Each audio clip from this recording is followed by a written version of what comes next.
Salut Mathias. Salut. Silver. Salut. Et vous vous apprêtez à... Allez. Ah les cons. Oh. Yo. Oh les cons. Oh les cons. Bah du coup je suis obligé aussi hein. Du coup je suis obligé. Salut. Donc salut à toi et bienvenue dans Japania. Aujourd'hui on se retrouve dans une préfecture du grand froid, on se retrouve à Toyama. Alors il y a beaucoup de neige et pourtant on n'est pas si haut dans le Japon en fait. On est entre la préfecture de Niigata et la préfecture de Gifu. Oh le bâtard, putain. Ah, je pensais avoir un pote les gars. C'est fini tout ça. Ah j'ai froid. Oh putain, ah, voilà, il y a beaucoup de neige hein.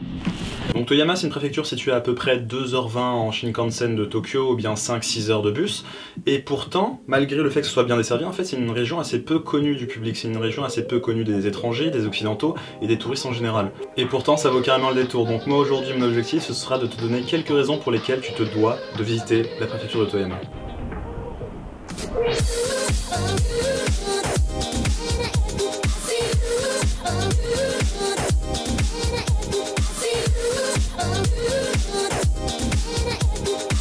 Du coup ce qui se passe pour un peu plus de praticité de déplacement dans la région, vu qu'en fait c'est assez enneigé, qu'au niveau des bus etc c'est pas pratique en cette saison, ben petite voiture des familles que tu loues pour l'équivalent de 8000 yens avec l'assurance pour 2 jours. Donc pas trop cher hein, on va dire, 8000 yens ça fait peut-être l'équivalent de 60 €, 60 € à 3 donc ça va nous faire du 20 € par tête. Plutôt honnête pour se déplacer sans limite et aller dans des petits endroits assez inaccessibles. Après bien sûr ça reste aussi faisable en bus, il n'y a pas de souci à ce niveau là, mais là c'est juste parce qu'on est là pour une période assez courte donc on va essayer d'optimiser le déplacement. Donc en espérant qu'il n'y ait pas trop de soucis avec la route. Les coffres à la japonaise. Waouh, beaucoup d'espace.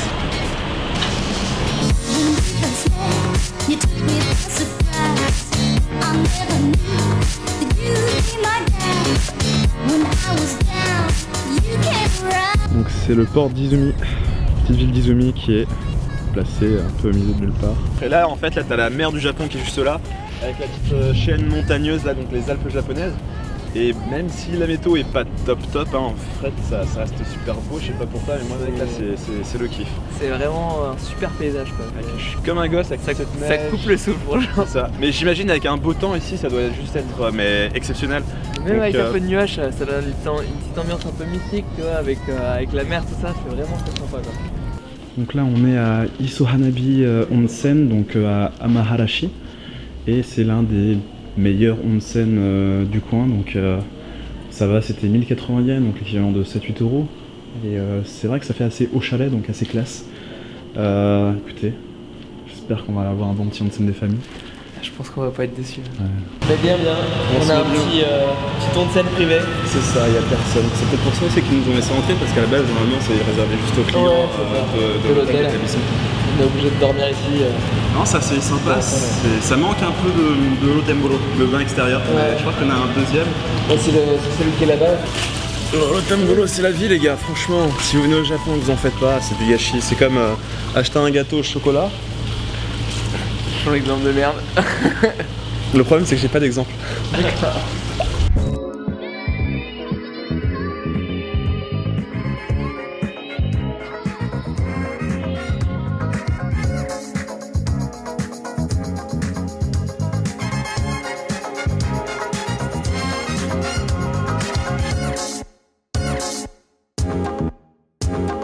Donc là les gars on est à Gokayama, petit village paumé dans Toyama, on n'est pas très loin de Shirakawa-go et c'est pour ça qu'en fait il y a un petit air, il y a une petite ressemblance parce que je vous ai montré Shirakawa-go dans la vidéo où je vous présentais un peu la préfecture de Gifu.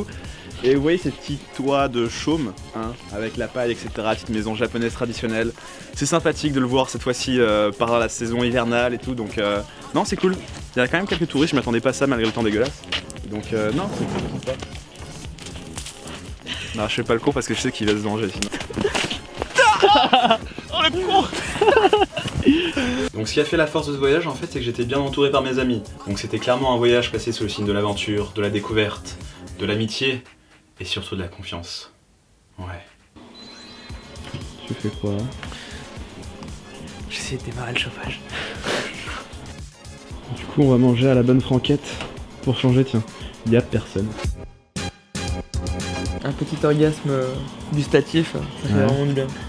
C'est bon. On l'a perdu. J'ai eu ensuite l'occasion de découvrir le grand Bouddha en fait de la ville de Takaoka qui est situé à peu près à une dizaine de kilomètres de Toyama. Donc ce grand Bouddha en fait est considéré comme l'un des 3 plus beaux Bouddhas de tout le Japon avec celui de Nara et celui de Kamakura. Aujourd'hui ce Bouddha en fait fait 65 tonnes, il est entièrement constitué de bronze pour 16 mètres de haut. Je dis bien aujourd'hui parce qu'en fait initialement, donc il y a 800 ans, ce Bouddha c'était un Bouddha en bois, sauf qu'après 2 incendies ils ont décidé de le fortifier il y a à peu près un peu moins d'une centaine d'années et ils ont décidé de le constituer entièrement de bronze, le bronze spécialité de la ville de Takaoka.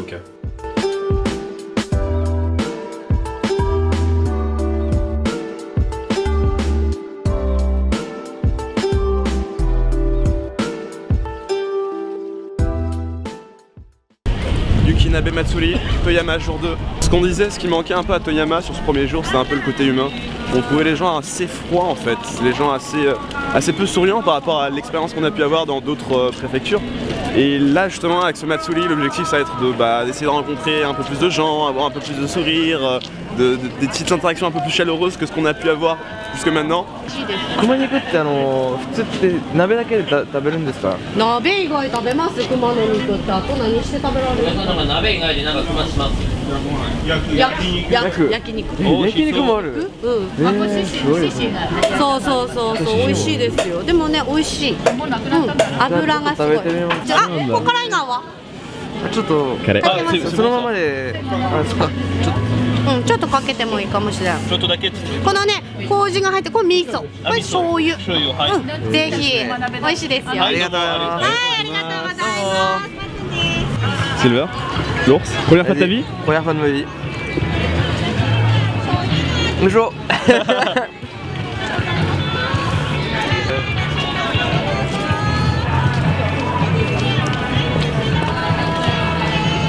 Vachement bon hein. Ouais. On avait vachement ça a un peu comme la viande de sanglier tu vois, mais en mode très longtemps, je pense que ça a été cuit assez longtemps. Du coup ça fond un peu dans la bouche quoi. C'est vraiment très bon. Donc là en gros ils sont en train de préparer du mochi. Donc le mochi c'est quoi? C'est de la pâte de riz etc. Vous savez c'est les petites confections, les confiseries japonaises. De façon traditionnelle. Il y en a un qui écrase justement le riz avec son marteau pendant qu'il fait un peu d'eau, il aère un peu la pâte. C'est vraiment fait de façon artisanale, c'est super sympa. C'est la première fois que je vois ça, c'est assez cool.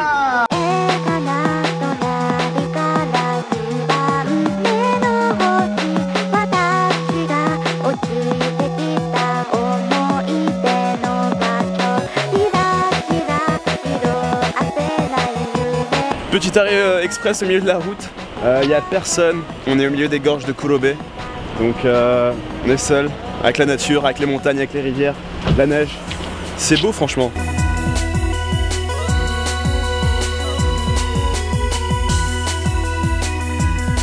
Alors en fait là on vient de sortir du tunnel pour aller direction le petit onsen de Kurobe etc. Mais le souci en fait c'est que le pont qu'on doit traverser...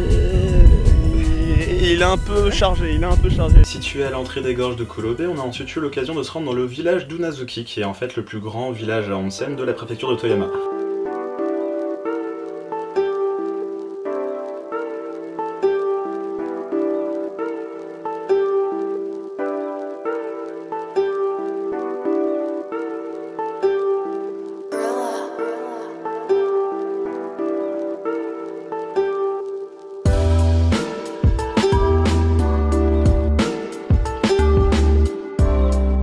Alors pour moi, la visite de ce village aurait été le gros coup de cœur du voyage. C'était un village avec un petit côté assez mystique, très calme. On était entouré des montagnes, il n'y avait pas grand monde, il neigeait. Il y avait énormément de onsen, des onsen qui te proposaient des vues assez époustouflantes. T'étais comme ça dans ton Rotenburo, donc ton bain extérieur, et t'avais une vue sur la vallée, etc. Avec la neige, enfin c'était royal. Oula. Ah.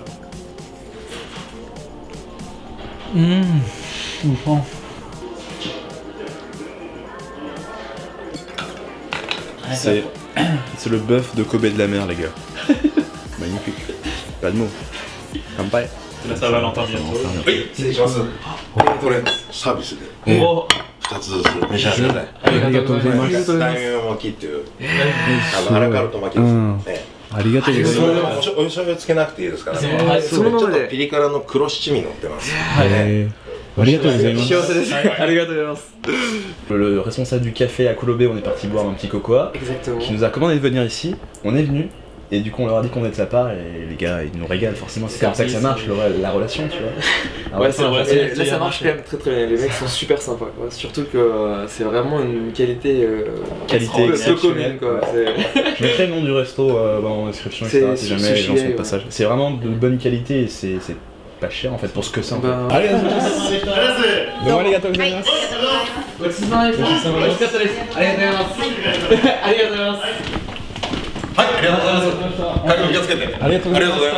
Alors ce qui est marrant c'est qu'ici il y a un petit système en fait, petit système de jet d'eau dans le sol, dans tout Toyama parce que vu qu'il y a beaucoup de neige c'est pour éviter qu'on se retrouve embourbé un peu partout dans la ville. Donc voilà.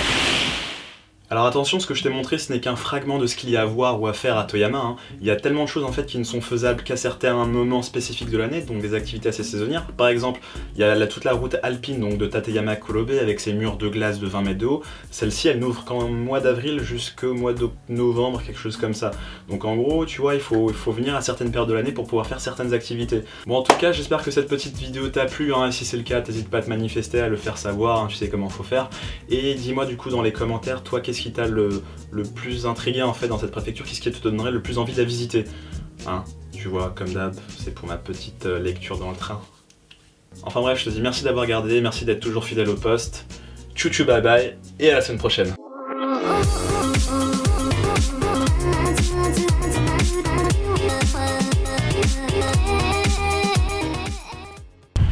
Ils sont partis sans moi avec la voiture, je commence à avoir des potes. Encore une fois, c'est une énorme trahison, mais ils sont même pas là en plus.